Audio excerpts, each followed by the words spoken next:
ഈ വാർത്താ മുറികൾക്കുള്ളിൽ ഇരിക്കുന്നവന്മാർക്ക് വെളിവില്ലേ എന്ന് നാട്ടുകാർക്ക് ചോദിക്കേണ്ടി വരുന്ന ഒരു സന്ദർഭമാണ്. വി എസിൻ്റെ ആരോഗ്യത്തെക്കുറിച്ചുള്ള രാവിലെ അംബാനി ചാനൽ ന്യൂസ് 18 വാർത്തയാണ്. ഇതേ നോക്കിയേ, അതിൻ്റെ ക്യാപ്ഷൻ എന്താണെന്ന്. വി എസ് അച്യുതാനന്ദൻ്റെ ആരോഗ്യനിലയിൽ മാറ്റമില്ല.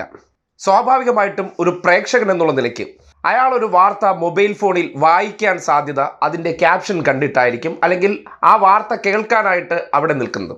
ആ സന്ദർഭത്തിൽ നോക്കിയേ, വി എസ് അച്യുതാനന്ദൻ്റെ ആരോഗ്യനിലയിൽ മാറ്റമില്ല എന്ന ക്യാപ്ഷനാണ്. അദ്ദേഹത്തിൻ്റെ ആരോഗ്യനില ഗുരുതരമായി തുടരുന്നു എന്നുള്ളതാണ് അതിൻ്റെ സാരാംശം.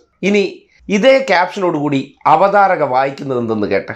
വി എസ് അച്യുതാനന്ദന്റെ ആരോഗ്യനിലയിൽ പുരോഗതി ഉണ്ട് എന്നതാണ് ഏറ്റവും ഒടുവിലായി നമുക്ക് ലഭ്യമാകുന്ന വിവരം.